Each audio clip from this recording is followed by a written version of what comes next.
Considered the movie that influenced features like The Blair Witch Project, the terrifying horror film Ghostwatch aired on BBC in 1992 and immediately received calls of praise and complaints from its viewers.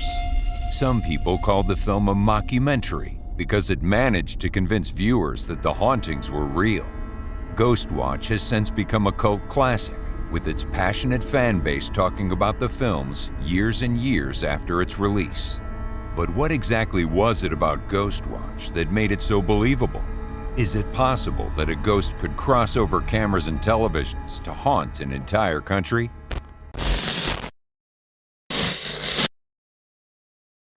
The show starts in a very macabre way, instantly grabbing the viewer. In a bedroom, two little girls are sleeping. One of them, whose bed is closer in view, wakes up startled and turns the lamp on. She gets out of bed and walks out of the room. Her sister, sleeping on a bed beside the window, is woken by a loud sound. Is it the door closing shut? It isn't a door. The girl immediately comes back into view, running into the room and back on her bed, frightened by something beyond what the camera could capture. Loud knocking sounds come from all over. It sounds like it is coming from within the walls. Things get thrown around and the girls start screaming for their mom, who comes to their rescue. They leave the room, which was then in a flurry of what appeared to be paranormal activity. The bulb behind them explodes, shrouding the girls' room in darkness. The bedroom in the footage is within a house in North Holt, London, where the Early family, Pam, the mother, and her two daughters, Kim and Suzanne, lived. The spine-chilling beginning of the film was presented by host Michael Parkinson from a TV studio to viewers all over England on Halloween night. Though it was already filmed, Ghostwatch was presented as a live paranormal investigation, seemingly aiming to prove that ghosts were real. But in fact, unbeknownst to some viewers, it was complete fiction. Written by horror screenwriter Stephen Volk and directed by Leslie Manning, the film stars Michael Parkinson, Sarah Green, Mike Smith, Craig Charles, Gillian Bevan, and Keith Ferrari.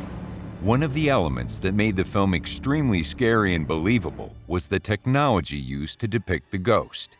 State-of-the-art technology for that time was used to create and record paranormal activity in the house.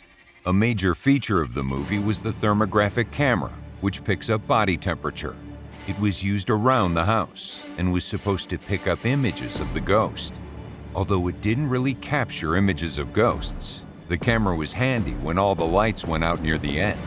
Supposedly, the house was also equipped with motion detectors, temperature sensors, and hidden cameras. All these created, in the viewers' minds, a true ghost haunting. It was as if they had their own ghost in the machine.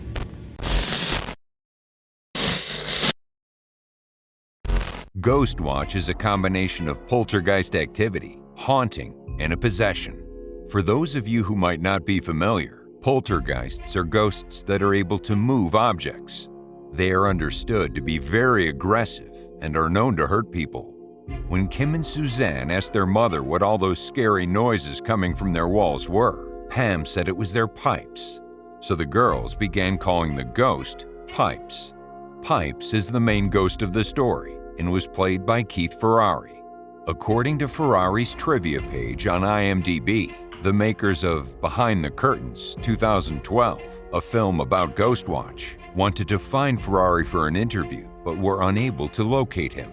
Their sources believed that he had died a few years after Ghostwatch. Definitely spooky. Viewers later learned that Pipes is actually the spirit of a man named Raymond Tunstall, who used to live in the house with his aunt and uncle.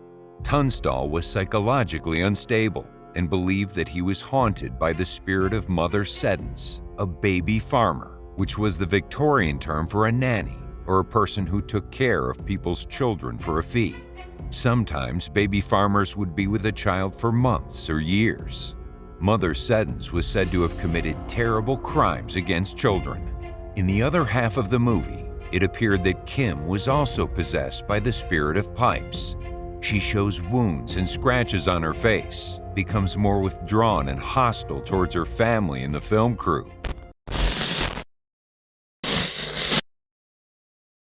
One of the eerie aspects of the film is that supposed viewers could call into the studio and speak with the host Michael Parkinson and Dr. Lynn Pascoe, played by Gillian Bevan, a paranormal expert. Callers would share their own experiences to the show, which became increasingly disturbing and similar to the events happening in the house, as if the hauntings could travel through television and affect its viewers. It's no surprise that some people believed it was true.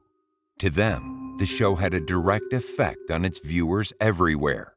In turn, Dr. Pascoe realizes that by airing the show live, they have created a national seance that is giving Pipes great power. At the peak of Pipes' paranormal energy, he drags the main investigator, Sarah Green, out of the house. Lights explode, plunging the house, the studio, and televisions tuned in into deep darkness. Parkinson stumbles in the dark, trying to regain control of the studio and the live feed.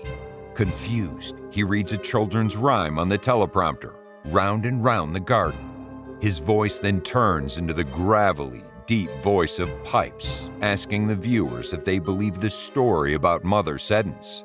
As he calls out, "Fee, fi, fo, fum," the screen turns dark, and viewers are left to hear Parkinson's voice trail off into the angry, guttural growls of a cat.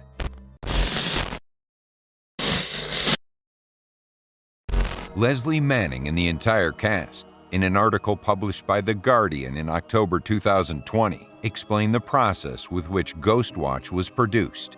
Manning writes, "I was reaching for hyperrealism in performance, though I'm not saying I always achieved it."